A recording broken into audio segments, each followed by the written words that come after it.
topic in GSM is GSM frame structure. GSM uses combination of TDMA and FDMA. 890 to 915 819 to 915 megahertz frequency is used as an uplink frequency in GSM, and 935 to 960 megahertz frequency is used as a downlink. That is when user transmits its data, means when there is a data transfer from mobile to base station, then the frequency will be 890 to 915 megahertz. And when data is transferred from base station to mobile station, that is downlink, it will be 935 to 960 megahertz. So you should remember this range of frequency. The GSM works on 890 to 915 megahertz as a uplink frequency and 935 to 960 megahertz as a downlink frequency. And this particular bandwidth will be divided into number of sub-bands of 200 kilohertz. Right? This frequency will be divided into number of sub-bands of 200 kilohertz. So overall 124 channels are there as uplink and as downlink. Right? 890 to 915. It is a range of 25 megahertz. It is a range of 25 megahertz.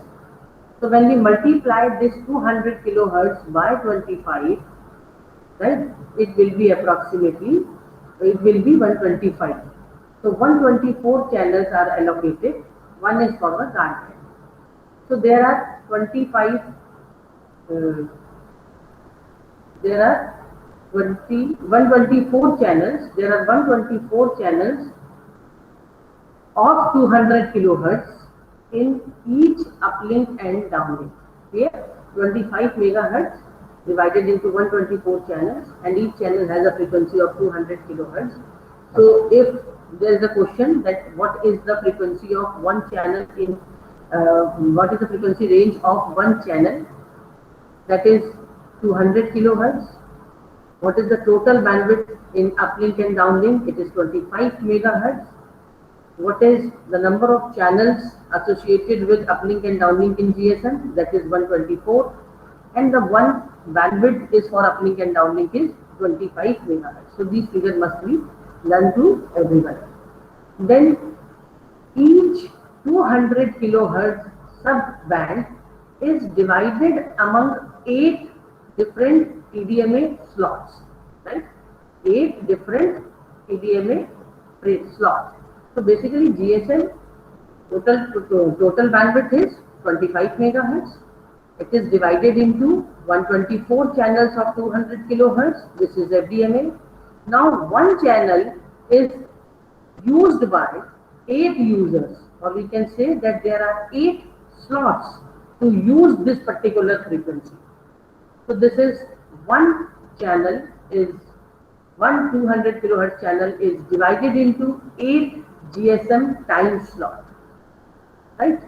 And this one is 4.615 millisecond. This one is 4.615 millisecond. 1 upon 200 kilohertz. 1 upon 200 kilohertz is equal to 5 milliseconds. Out of that, 4.615 millisecond is divided into 8 time slots, and remaining will be as a guard space. Then one GSM slot has a frame structure, means when we transmit a frame, means we are transmitting one GSM TDMA frame, and it will use one particular channel of 200 kilohertz, right? So for example, I am user number 3 and I am transmitting my data in this frequency band, and third slot of this frequency. So what will be the normal structure of a normal burst, normal frame structure in GSM? That is like this. It will be tail, user data, S, training, S, user data, tail, and both the side guard space is there. So if we divide 4.615 milliseconds by 8, because there are 8 frames in 4.615 milliseconds, then we get the value of 577 microseconds, right? So one TDMA frame time will be 577 microseconds, out of which there will be 546.5 microseconds in which data will be transmitted, and for rest of the time there will be equal guard space before and after the frame. Okay.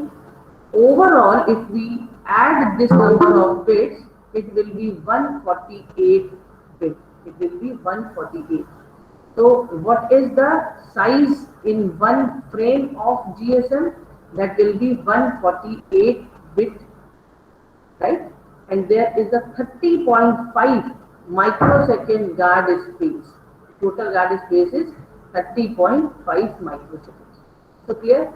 I will revise it once again, that there is 25 megahertz bandwidth is dedicated as a uplink and downlink in GSM, and the range of this uplink and downlink is 890 to 915 for uplink, means when the data is transferred from mobile to base station, and it will be 935 to 960 megahertz when the data is transferred from base station to mobile station.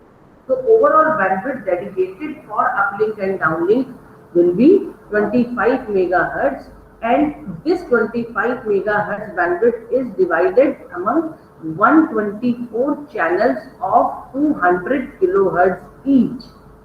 Then this one subband will be used by 8 number of users, or we can say that there are 8 different GSM time slots for one particular frequency subband, and the duration of this GSM TDMA frame is 4.615 milliseconds, and in each time slot the structure of GSM time slot is guard space, tail, user data, S, training, S, user data, tail, and guard space.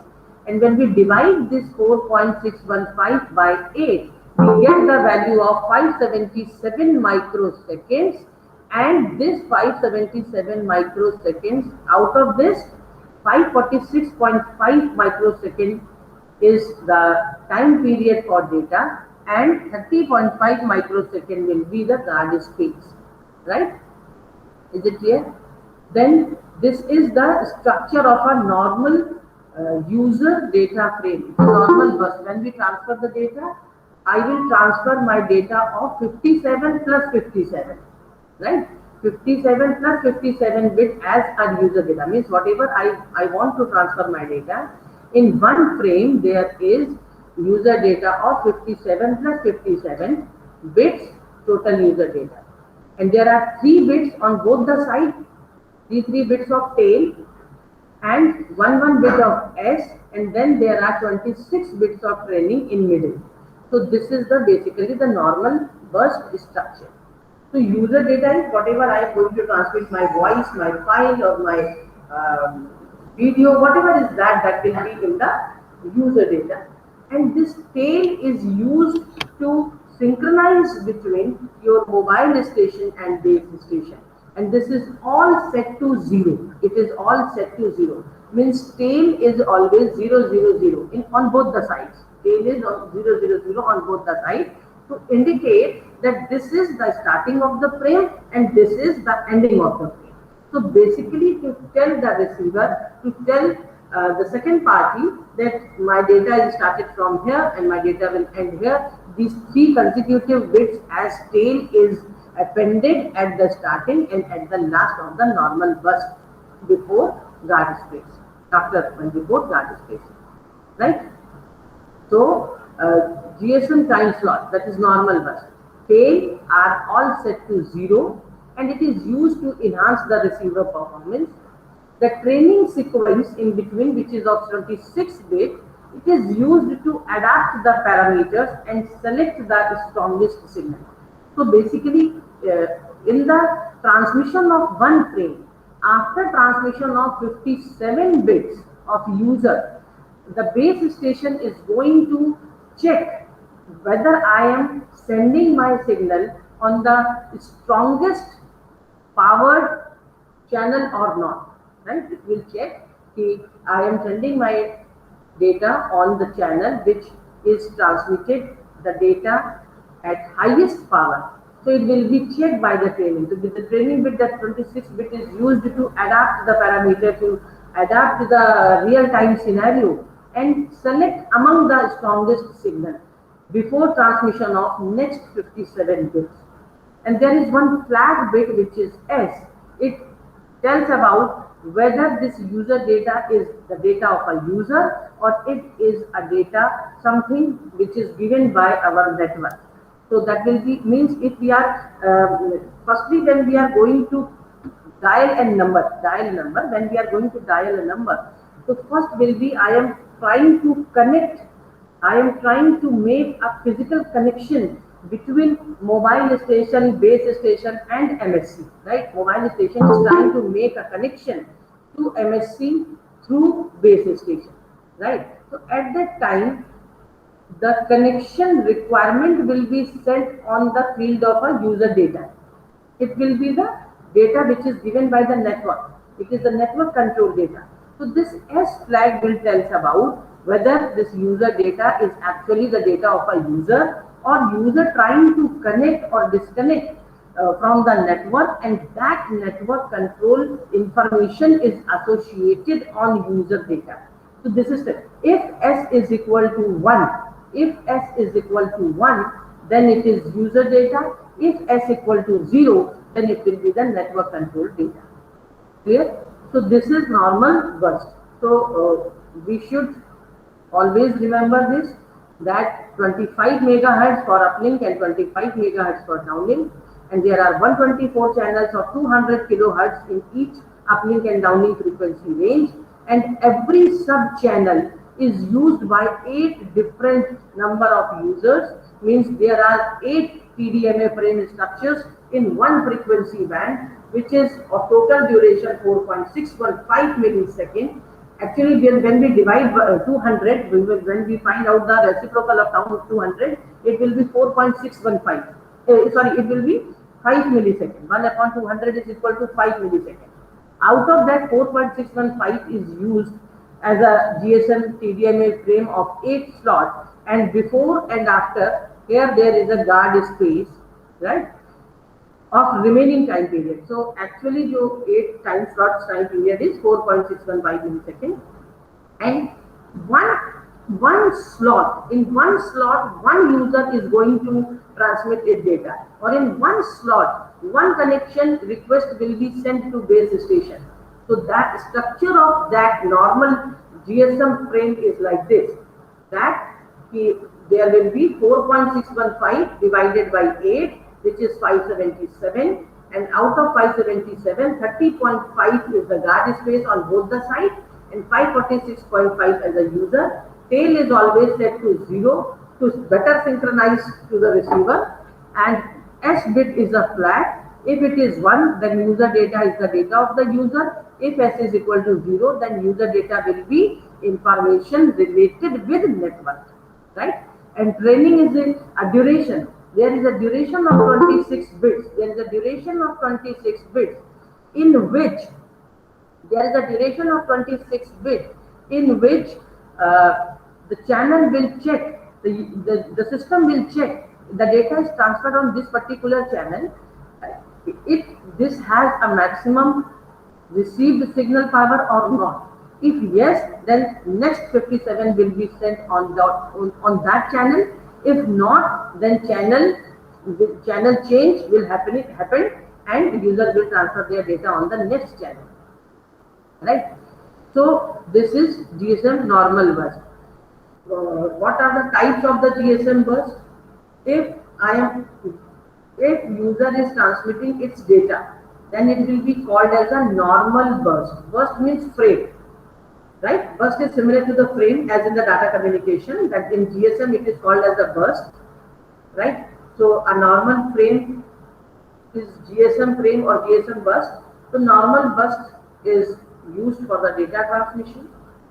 A frequency correction bus is used to allow the mobile station to correct the local oscillator to avoid interference. Means suppose I am transmitting my data and there is lots of fading effect on my received signal and I am not able to recover my signal, then I had to change the transmission frequency, which is called as a frequency diversity technique. So when we change our frequency of transmission, it means we have to change, we have to correct the frequency of the local oscillator, which is used to generate the carrier signal for the transmission of data, right?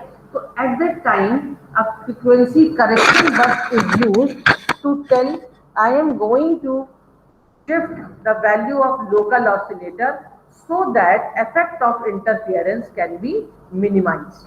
So this is the work of frequency correction burst. What is the normal burst? Normal burst is used for the transmission of user data, right? And what is the structure of a normal frame? Like this, as the previous slide. And what is a frequency correction burst? Correction burst means suppose I am transmitting my data on a frequency of 910 megahertz, right? And at the side of receiver, there is a very much faded signal. I have received faded signal and I am not able to recover my transmitted signal. So I have to shift my frequency. I have to change my frequency. Suppose 915 megahertz to 916 megahertz or 914 megahertz. So it means I have to change the frequency of my carrier signal, which is generated at the side of the transmitter via a local oscillator. So whenever there is a requirement to change the value of value of local oscillator, then a frequency correction burst is transferred by the mobile station that I am shifting from this frequency to this frequency now so that I can overcome the effect of interference. So this is the use of frequency correction burst. And one synchronization burst is used to synchronize the mobile station with BTS in time. Where it is used means I am directly connected to the transmitting or receiving antenna of tower of base station, right? Means to synchronize the data transmission between the antenna and the mobile station, antenna of base station and the mobile station, where there is a radio communication. So for the synchronization means whenever I transfer my first bit, then antenna should treat it as a first bit of data transmission. That is called as a synchronization. Means number of zeros are transmitted so that transmitter and receiver can be synchronized to each other. For that purpose, this synchronization burst is used. Then SS burst. SS burst is used for initial connection setup. Whenever I want to transfer, whenever I want to make a call, then I dial my number on the phone and then there is one button as a green button. I have to touch it so that there is a call initiation will start up, and then my number and the number of the called party will be transmitted to the base station to tell the base station that I want to transmit my data, I want to make a call through you. So then it will transmitted then SS burst, that is called as an SS burst. So SS burst will contain the number of the called party, number of the calling number and the signal associated with user, that will be called as an SS burst. And suppose I am transmitting my data, but for some duration there is no data, or means suppose you are not talking or you are not transmitting your data, at that time there will be no data is available for that slot, and that burst will be called as a dummy burst. Clear? So basically, GSM, TDMA, FDMA, GSM 124 channel. Every channel has 8 time slot. In one time slot, one user is going to transmit its data. This is the structure of the data, how the data will be transmitted. Then when user data will contain user data, when user data field contains user data, then it will be called as a normal burst. When user data contains 00000, then it will be called as a synchronization burst. And when there is a shift in the frequency, then whatever will be the amount of the shifting of the frequency, that will be in the user data, then it will be called as a frequency correction data. And when a user want to transmit its data, then it will transmit an SS burst to make an initial connection setup. And when there is no data for the transmission for a particular slot, then that frame is called as a dummy burst. So these are the number of, this is what is how the GSM uses TDMA, FDMA. What are the type of the GSM burst? Then the next thing is how the logical channels and frame hierarchy works in GSM. So basically in GSM we can divide our number of channels. We can divide our number of channels into two categories, right? One will be your control channel and second will be your voice channel. So the control channel is called as the CCH channel, control channels, and the voice channel will be called as your traffic channels, TCH. So TCH is your voice channels and control channels are the channels which is used for the media access, which is used for the allocation of the channel, which is used for the continuous monitoring of the channel, right? As we know that when we want to transmit, when we want to make a call, what will happen? User will dial a number, then a request from mobile station to base station will be there, right? There will be a request from mobile station to base station will be there. And suppose service provider has 100 channels. Suppose service provider has 100 channels, then either 5% or 10% of the total channel will be decided as a control channel. So suppose I have 100 channels, then 5 or 10 channels will work as a control channels, and rest of the 90 or 95 channel will work as a traffic channel, right? So whenever there is a call setup, call connection, call request, call termination, call disconnect, whenever there is a requirement to management of the network, at that time control channel will be used. Suppose we are not going to make any call, just you on your mobile and place it here, then there will be one signaling scheme. There are number of signal lines shown on the screen of the mobile, and if you are not using your phone, then also after 2 or 3 days all the battery power will be finished, right? Why? Because it is continuously monitoring the control channels of service provider, right? So there are 5 or 10 control channels are there out of 100.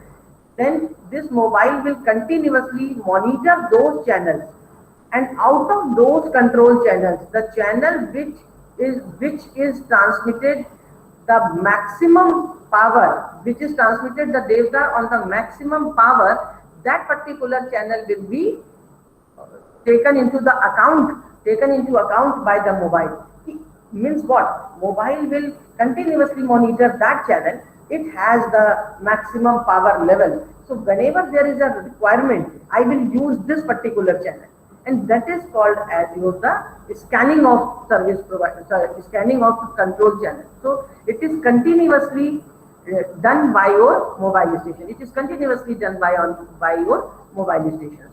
So in general, there are we can broadly classify number of channels into traffic control channels and traffic channels and the control channels, right? So traffic channel is basically GSM uses this to transmit the data, right? And the control channel, it is used to control the media access, the allocation of the channel, or the mobility management. And these control channels, there are 3 types of control channels. Type means what? The some control channels will work as a broadcast control channel, one or two channel control channel will work as a common control channel, and one or two control channel will work as a dedicated control channel. So what is the working of these control channels? Broadcast control channel means what? Whenever there is a requirement to transmit the data to all the users, then broadcast control channel will be used. Right? Broadcast control channel will be used. Means what? Suppose MSC gets an request of number of called party. Yeah?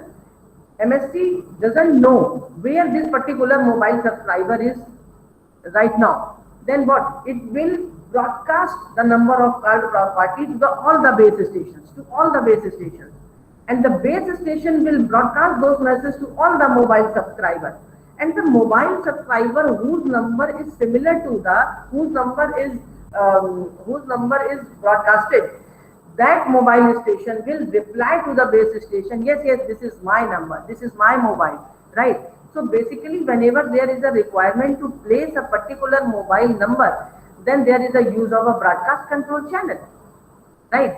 And when mobile station is scanning the control channels for the highest signal power, then there is a use of a common control channel. So whenever there is all the information which are regarding to the connection setup between mobile station and base station, that is done by the common control channel. Control channels are same, all the control channels are same, but what particular work is done by that control channel, that is going to decide that which type of control channel is this one, right? Broadcast, when there is a necessity to transfer the information to all the base stations from MSC or all the mobile stations from base station, then there is a use of broadcast control channel. When there is a use of a connection setup, then common control channel will come into the picture. And before a mobile station established a TCH with DTH, it uses DCCH for signaling. Means your ring आपके phone पे आती है, there is a ring, there is an alert on your phone. For that purpose, dedicated control channel is used. So basically, whenever there is a requirement of broadcasting, where is that mobile? Then DCCH is used, right? And when mobile station wants to make a call, then common control channel is used. And when we get the mobile, and now I have to shift the data transmission from control channel to voice channel, means the pair of voice channel should be now given to the number of called party, to the called party, then there will be an alert sent to the mobile of the called party, and that will be called as a dedicated control channel for the ring purpose, right? So these are the three different type of control. Suppose I have 100 channels, then I am going to make 10 channel as a control channel. Then out of those 10 channels, maybe 3 channels as the broadcast channel, 3 as a common control channel, 2 as a dedicated control channel, and like this. So control channels are the same, but the working of that control channel will decide what type of this control channel is. Clear? The next one is our logical frame hierarchy. So if it is a full rate TCH, then 22.8 kbps speed of the data transmission will be there, and if it is a half rate, then it will be 11.4. Means if two wires are two links are associated for one user, then it will be half rate, and when full rate, 4 links should be associated with 2 users, with a pair of users. Now the next one is hierarchy of the frame. When we talk for 1 hour, 2 hour, 3 hour, then or 10 minutes, 20 minutes, then how the frames are going to transmit your data? What is the hierarchy of the frame? So as we know that one GSM burst has a duration of 577 microseconds, right? Actually, see, user data is of 546.5, but guard space is associated with this frame, right? So what will be the time duration for one frame? It will be 577 microseconds, right? 577 microseconds. 577 microseconds, where we get 577? 4.615 divided by 8. So 577 microsecond is this one normal burst duration, right? So 577. So duration of a one burst or one slot is 577 microseconds. Then if 8 slots, if 8 bursts are there, then we will call it as a frame. Means every frame has 8 slots. Like in this figure also, there are 8 different slots, and this is one called as a GSM TDMA frame. So 8 different slots are there in one frame, means 8 such type of burst when transmitted continuously, then it is called as a frame. And the duration of one frame is equal to 4.615 milliseconds. You can multiply this 577 microsecond by 8 and we get the value of 4.615 milliseconds. Right? So this is called as a frame. What is multi-frame? Multi-frame, there are two types of multi-frames. Either 51 frames are combined together and called as a multi-frame, or 26 frames are combined together and called as a multi-frame. Right? So there are two types of multi-frames in different type of service providers. That is either 51 such type of frames are combined together. Such type of frames means what? A frame which has 8 time slots, right? So 51. So if we are taking 51, then there is a duration of 235.4 millisecond of one multi-frame. Clear? And if we are combining such 26 frames, and called it as a multi-frame, then it will be 120 milliseconds. We can multiply this by 26 and we can multiply it by 54, 51, then we get these values, right? So what is multi-frame? It is either 26 frames or 51 frames, right? And every frame has 8 slots of 577 microseconds. Clear? Now, this one we call as a multi-frame. Now, what is super frame? Super frame means, suppose if we have 51 frames, if multi-frame contains 51 frames, then we have to take 26 multi-frames to make it as a super frame, right? And if multi-frame is of size 26, then we have to take 51 multi-frames to make it as a super frame. Clear? So if my multi-frame has 51 frames, then 26 multi-frames will make super frame. And if my multi-frame is of 26 frames, then I have to take 51 multi-frames to make it as a super frame. Clear? So basically, what is super frame? It is either 51 multi-frames or 26 multi-frames. 51 multi-frames when multi-frame is of 26 frames, and 26 multi-frames when multi-frame is of 51 frames. Clear? And when we multiply these two values, means 120 milliseconds is multiplied by 51, or 235.4 millisecond will be multiplied by 26. In both the cases, we have 6.12 seconds. 6.12 seconds. So basically, super frame has a duration of 6.12 seconds. And how you get super frame? There are two methods, right? Frame is fixed, 8 time slot. Super frame is fixed, 6.12 seconds. And multi-frames के two types, either 51 frames or 26 frames. If 26 frames are used to make it as a multi-frame, then you have to use 51 multi-frame to make it as a super frame. And if you are using 51 frames to make it as a multi-frame, then you have to use 26 multi-frame to make it as a super frame. Clear? So this is super frame, and these super frame, 51 super frames जो create हुए, the 51 super frames, sorry, जो super frames है, if they are 2048 super frame will make it as a hyper frame. 2000 to 2047. 2048 super frames of 6.12 second duration will make a hyperframe in GSM, and this is having the time duration of 3 hours, 28 minutes and 53.76 seconds, right? So this is the value of our one hyperframe. Clear? So this is frame, then multi-frame, then hyperframe, and then superframe. So these are the number of frames, or there is a hierarchy of frames in GSM, right?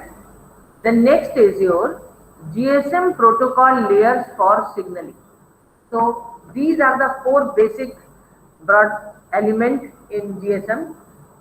Mobile station, then ये base station. Base station comprises of two parts. One is BTS, which is antenna transceivers. 1 to 16 transceivers can be connected to one BSC, and then BSC is connected to MSC. How the mobile station and BTS are connected? There will be a radio interface, which is called as a U interface. It is fixed. And we can see the specifications of U frame, right? Then there is a ABIS interface between BTS and BSC, and there is a A interface between BSC and MSC. So it is the first layer is the physical layer. This second layer is the data link layer, and network layer is divided into three sub-layers in mobile station and MSC. Network layer is divided into three sub-layers in mobile station and MSC. And above layers are used in a software purpose, right? Above layers are software layers. So in general, radio to radio is between mobile station to BTS. Whenever there is a data transmission between base station and mobile station, it is always a radio communication between these two. And then BTS to BSC, it is a pulse coded modulation system, which is having 16 or 64 kbps.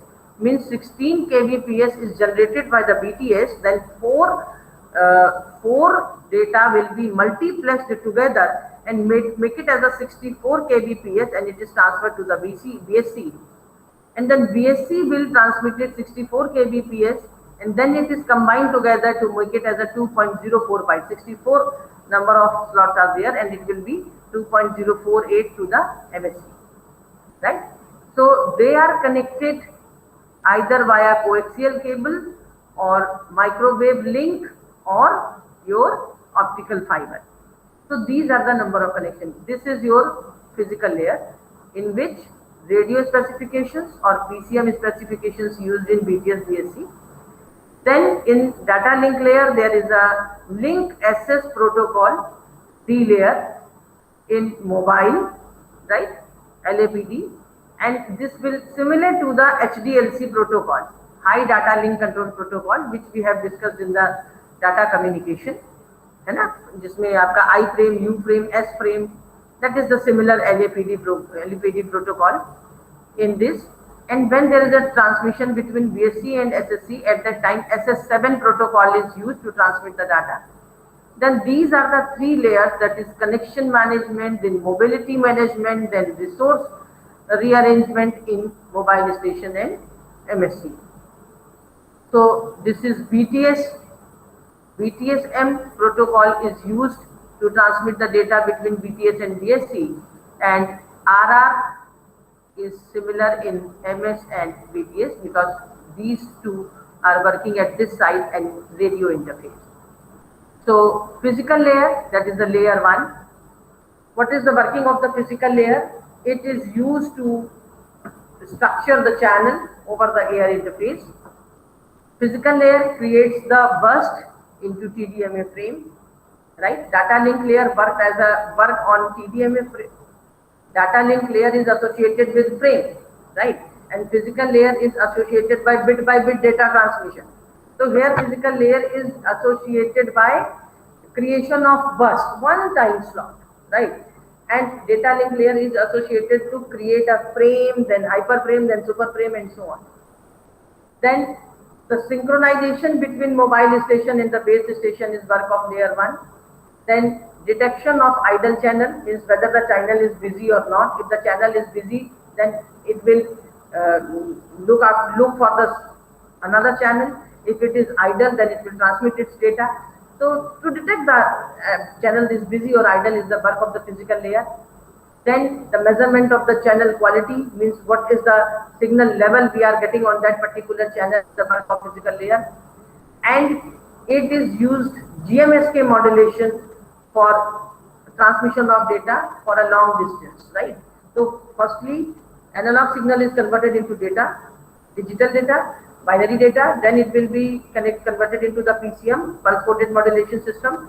Then for the long distance, it will use Gaussian minimum shift keying technique for the transmission of data over a long distance. As we know, the BPSK, QPSK, and so on, which is a Gaussian minimum shift keying technique. As well as physical layer is responsible for the encryption and decryption of the data, and channel encoding and error detection and correction. Means whatever the duties of the physical layer was there in data communication, that is similar to the physical layer duties in this also.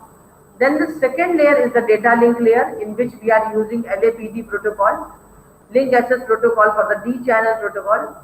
It is used here, and which is the version of HDLC protocol, and we know the detail of HDLC also.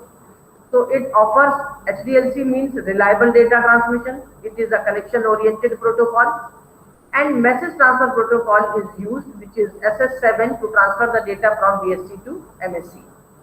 And the third layer of GSM signaling protocol is divided into three sub layers: radio resource management, mobility management, and connection management. Radio resource management is used to establishment of a link, either it is radio or it is a fixed. If it is mobile station and base station, then it will be a radio. If it is between base station and MSC, then it will be fixed, which is optical fiber. The main functional components are MS, BS, and BSC. So radio resource layer is concerned with the management of RR session, which is the time that a mobile is in dedicated mode, as well as it is used to configure the number of radio channels, and it is used for the allocation of the channels also, which particular channel is given to which user. This is also the working of the radio resource layer. The mobility management means when a user is mobile, whether it is in his area or it is in the roaming, or as well as whatever will be the data is transmitted, it should be authenticated. First, it is the work of the mobility management layer, as well as it gives you the current location of the mobile when it is powered on, and incoming call routing is completed and processed by the mobility management layer. Then connection management layer is responsible for call control, then other type of supplementary services such as SMS, email, etc. And other functions of connection control sublayer is call establishment. Then after the termination of the call, there will be a disconnection and a releasing of the connection. That is all the duties of the connection control sublayer. So as we all know about all these things previously in the last semester.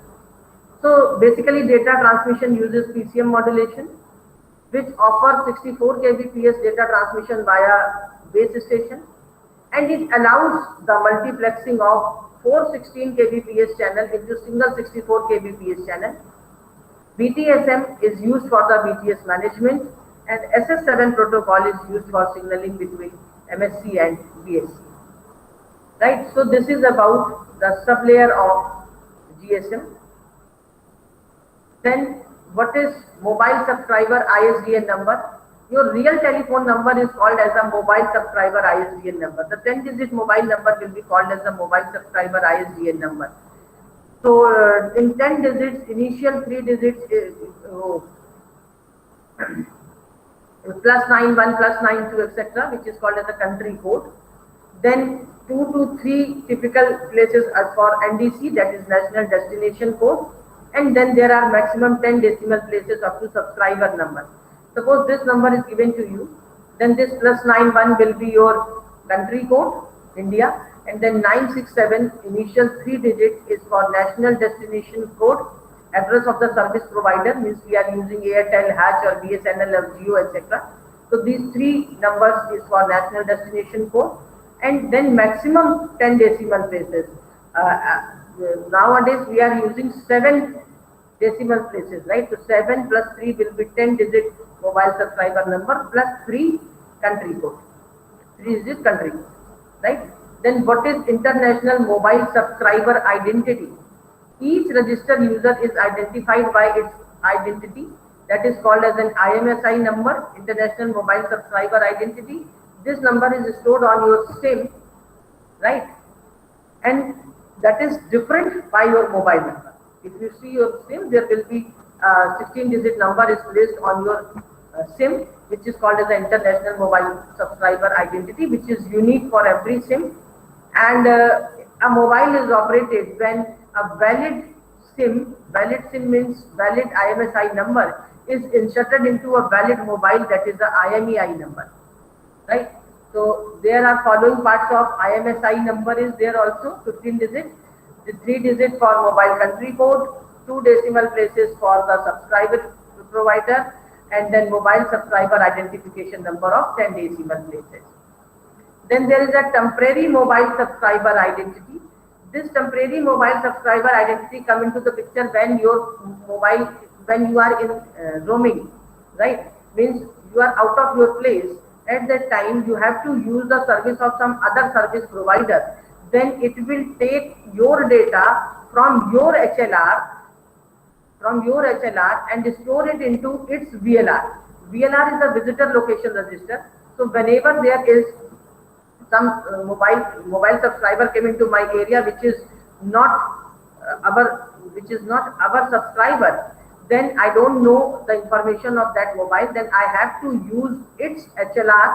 Its HLR means the service provider, the original service provider of this mobile subscriber having his data in its HLR. Then I will ask the data of that mobile subscriber and store it into my VLR, visitor location register. And at that time, I will give that mobile subscriber a particular number, and that number will be called as a temporary mobile subscriber identity, which is 4 into 8 bits, 32-bit number. It is used as a pointer. It is used as a pointer in the whole database. So whenever there is call for that user, then I will do all the operations related with this TMSI number. Yeah. So whenever a new user came into the area of any service provider, then service provider will ask all the information about that user from his original service provider, and the information of subscriber is stored in original service provider's home location register, and the information is transferred to the visitor location register of your roaming service provider. So it will store your information in its database. So the pointer index number is given to your information, and that pointer index number is called as a temporary mobile subscriber identity. And when you return back, then it will be deleted by the roaming service provider. So it is called as a temporary mobile subscriber identity, right? Then that is the index number. That is the index number. At what location your data will be stored. That is TMSI number, right? As a pointer. And mobile station roaming number means what? You don't know about this number. Means the user is not aware of this number. So when we use, suppose I am the user of Airtel, and I go to the Andhra Pradesh or somewhere else, where I have used the services of Vodafone. At that time, Vodafone will provide me a new 10-digit number, which is called as a mobile station roaming number. It means similar to my mobile, but that is not, I am not aware of that number. Whenever there is a call to my number, then it will be treated as that call is from this mobile station roaming number. So mobile station roaming number is a temporary location dependent ISDN number, Integrated Services Digital Network. It is assigned by the locally responsible visitor location register to each mobile station in its area. and call are also routed to the mobile station by using this mobile station roaming number. User is not aware to this mobile station roaming number. This is used by the service provider. So it has the same structure as your mobile number. MSISDN number has country code, national destination code, and subscriber number also. Right? So mobile terminated call, as we know already, but I am going to revise it. Suppose this is a calling station, right? This is a calling station which is a fixed phone, which is a fixed wired phone. So there is a call. So it will be transferred by public switching telephone network to the GMSC, gateway MSC of my service provider. Then this GMSC will transmit the data, transmit the request to the MSC, and MSC will transmit it. MSC will check whether it has its data or not. Then from home location register, it will be taken the data.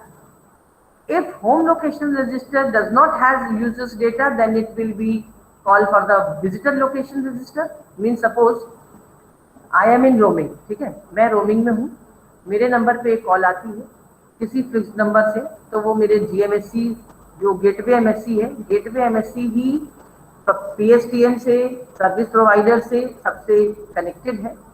तो ये GMSC सबसे पहले अपने HLR में देखेगा कि ये जो जिस नंबर को कॉल आ रही है वो मेरा सब्सक्राइबर है या नहीं है। अगर उसके HLR में नहीं है तो इसका मतलब है कि ये मेरा तो यूजर नहीं है, पर ये किसी और जगह का यूजर है जो अभी रोमिंग में है और यहाँ पर है। तो चलो इसकी इंफॉर्मेशन को VLR से देखा जाए।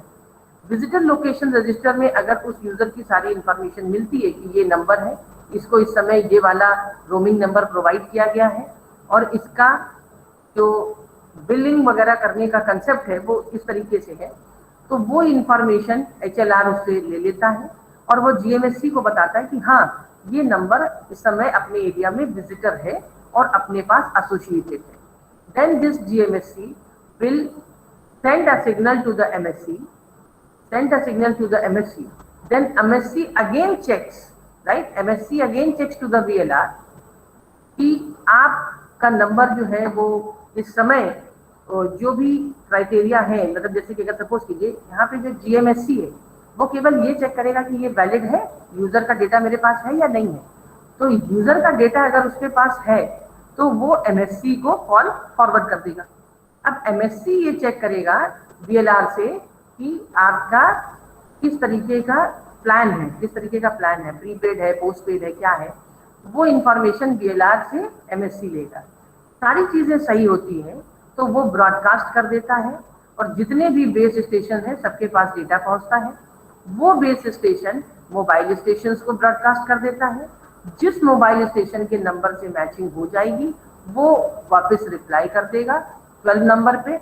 रिप्लाई करने के बाद वो MSC को बता देगा कि हाँ मुझे मोबाइल मिल गया है, and then pair of voice channels को उसको आपको देना होगा। तो पेयर ऑफ वॉइस चैनल्स जब इसको प्रोवाइड होगा तो VLR के through pair of voice channel security check वगैरह होने के बाद में यहाँ पे वापस से पेयर ऑफ वॉइस चैनल मिल जाएगा और मोबाइल स्टेशन कनेक्ट हो जाएगा। तो ये मोबाइल टर्मिनेटेड कॉल का आपका वायर्ड फोन कॉल आपकी आई है, ठीक है। तो यहाँ नंबर वाइज लिखा हुआ है कि नंबर 1 में calling a GSM subscriber, fix phone से calling I, then it will be forwarded to GMSC, then signal call set up to the HLR whether this is our subscriber or not, then it will be asked its mobile SRR mobile subscriber roaming number from VLR, और ये पता चलेगा कि हाँ इसको roaming number दिया गया है और ये नंबर है इसका। देन ये GMSC जो है वो MSC को कॉल फॉरवर्ड कर देगा, एंड देन MSC जो है वो आपका VLR से डेटा लेगा कि इस समय इसका करंट स्टेटस क्या है, किस तरीके का इसका प्लान वगैरह है। देन सारी चीजें इंफॉर्मेशन लेने के बाद में ये ब्रॉडकास्ट कर देगा या पेजिंग कर देगा सारे मोबाइल स्टेशन तक पहुंचने के लिए। पहले बेस स्टेशन को करेगा और बेस स्टेशन जो है मोबाइल स्टेशन को करेंगे। देन आपका 12 और 13 नंबर पे मोबाइल स्टेशन का जो रिप्लाई आया है वो बेस स्टेशन से MSC तक पहुंचेगा। देन MSC यहाँ पे सिक्योरिटी चेक करेगा 14-15 नंबर पे VLR के साथ में, उसकी ऑथेंटिकेशन करेगा और उसके बाद में एक 16-17 नंबर पे कनेक्शन सेटअप हो जाएगा। ठीक है, ये हमारा रोमिंग के टाइम पर मोबाइल कॉल कैसे होती है। देन अगर आप एक मोबाइल से ओरिजिनेट करते हैं तो मोबाइल ने सबसे पहले रिक्वेस्ट बीएसएस को भेजी, बेस स्टेशन को, देन बेस स्टेशन से वो एमएससी को जाएगी, देन एमएससी से विजिटर है तो विजिटर के साथ में हम सिक्योरिटी चेक करेंगे अपने वीएलआर के साथ में, उसका डेटा मैंने अपने वीएलआर में स्टोर करके रखा है। देन अब everything is fine, then it will be transferred to the GMSC, then GMSC will check the resources कि इसका फोन कहाँ के लिए है, किसी अलग सर्विस प्रोवाइडर के लिए है या किसी फिक्स टेलीफोन के लिए है, और वो उसकी रिक्वेस्ट को आगे फॉरवर्ड कर देगा। जब वहां से रिस्पांस मिलेगा देन ओनली ये GMSC एमएससी को डेटा ट्रांसफर करेगा और एमएससी बेस स्टेशन को और बेस स्टेशन से मोबाइल स्टेशन को, और आपकी कॉल सेटअप हो जाएगी। तो ये रोमिंग के केसेस में कैसे कॉल सेटअप होती है उसकी वर्किंग की, राइट। ये उसी को parameter by parameter MPC M2C में लिखा गया है। Then next one is your, there are 4 types of hand off is there in GSM। 4 types of hand off है। One is your intra cell, then inter cell, then inter BSC and inter MSC। Intra cell means what, कि suppose आपका mobile subscriber उसी particular area में है, ठीक है, उसी particular area में आपका मोबाइल सब्सक्राइबर है, और बाई चांस फेडिंग की वजह से या किसी और नॉइस वगैरह की वजह से हमारा नई फ्रीक्वेंसी ये बेस स्टेशन इसको देना चाहता है, तो उस केस में मतलब यूजर ने अपने एरिया को छोड़ा नहीं, वो अपने बेस स्टेशन से बाहर नहीं गया, but still there is a change in the channel, there is a change in the frequency of the data transmission, then it is called as the intra-cell within the cell, right, that is called as the intra-cell handoff. Then inter-cell means what, that ये BTS की वजह से ही था, मतलब connection नहीं हो पाया या वो कनेक्शन पहले ब्रेक हो गया कुछ शॉर्ट ड्यूरेशन के लिए फेडिंग वगैरह की वजह से, तो BTS ने दूसरा चैनल प्रोवाइड कर दिया, तो BTS is responsible for intra-cell handoff. Then inter-cell is what, inter-cell means when mobile station is moving and when it moves from one cell to another, then there will be switching in the channel, that will be called as your inter-cell handoff, and it is done by BTS and BSC both. Here BSC will perform the handoff. Then inter-BSC means what, that is handoff is controlled by MSC, right. If there is, अगर आपका mobile एक cell से दूसरे cell पे जाता है, तो अगर बेस स्टेशन ने ही हैंड ऑफ को कंट्रोल कर लिया तो वो आपका इंटर सेल है, और अगर बेस स्टेशन चेंज हो रहे हैं पर उसको MSC कंट्रोल कर रहा है हैंड ऑफ को, तो वो आपका inter BSC intra MSC hand off कहलाएगा। And if both MSCs perform the hand off together, if both MSCs perform means user move कर रहा है, और देखिए एक MSC से 10 BSC जुड़े हुए हैं, एक MSC से 10 BSC जुड़े हुए हैं, फिर ये 2 MSC आपस में जुड़े हुए हैं, तो इफ अगर हमारे जो BSC चेंज हो रहे हैं वो दोनों BSC एक ही MSC से जुड़े हुए हैं, तो वो इंटर BSC इंट्रा MSC होगा, ठीक है। अब अगर यूजर मूव कर रहा है और वो एक BSC से मतलब दूसरे BSC में गया और ऐसा चेंज हुआ कि उन दोनों को कंट्रोल करने वाले MSC भी अलग अलग थे, तो उस केस में दोनों MSCs हैंड ऑफ को टेक प्लेस करेंगे और इसे हम इंटर MSC हैंड ऑफ, ठीक है। तो यूजर मूव नहीं कर रहा है, अपने ही सेल में है, because of fading new frequency need to be arranged by the base station BTS, then it is intra cell.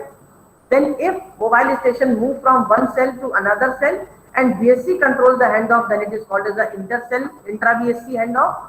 And if there is a switching from BSC to BSC, but both the BSC will be controlled by the same MSC, then it will be called as inter BSC intra MSC.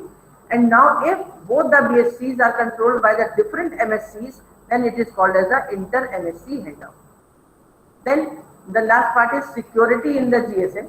So basically 3 type of algorithms are used for the security purpose in GSM.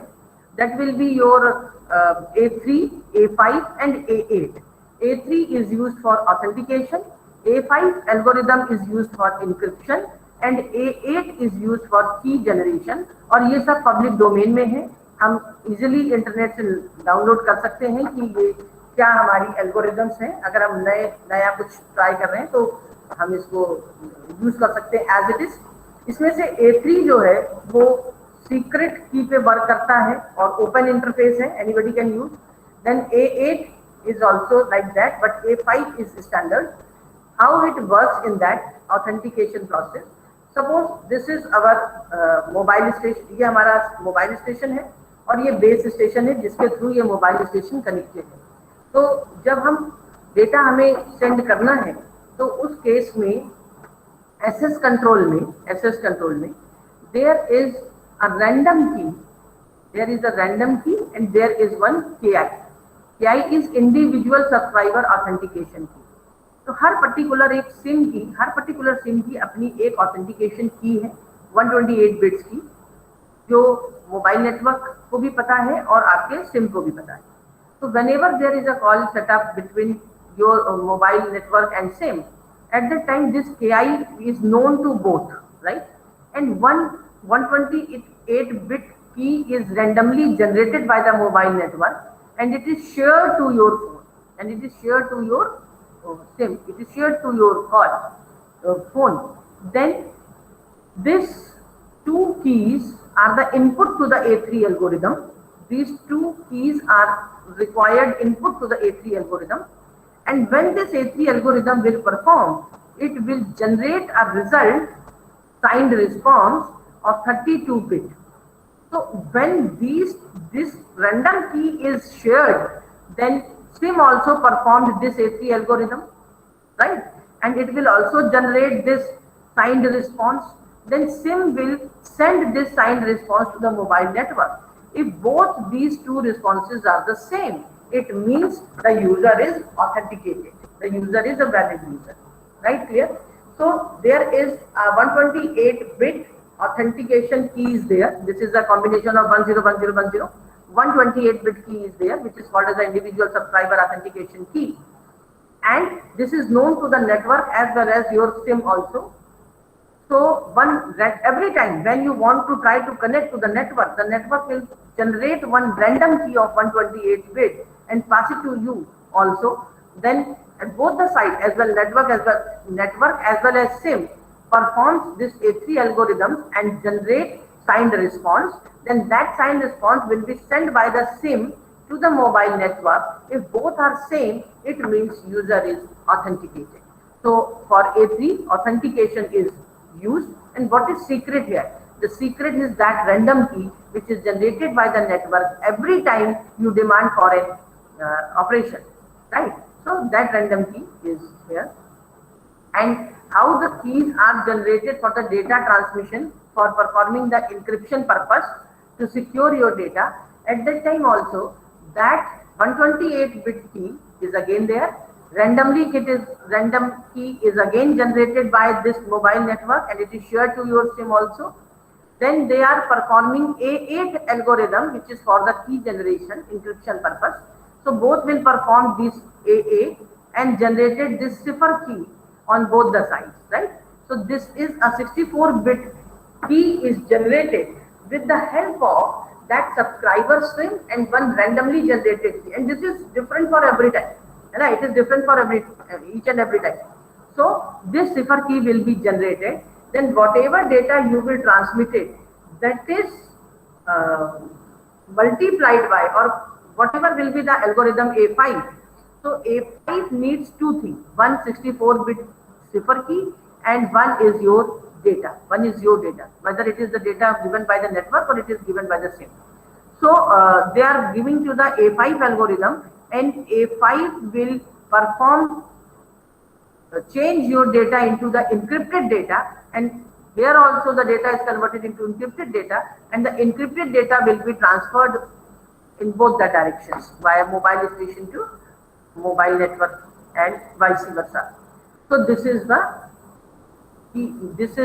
the generation of cipher key via A8 algorithm, and encrypted data is formed by using A5 algorithm. So these are the three algorithms: A3 for authentication, A5 for encryption, and A8 for key generation. Okay.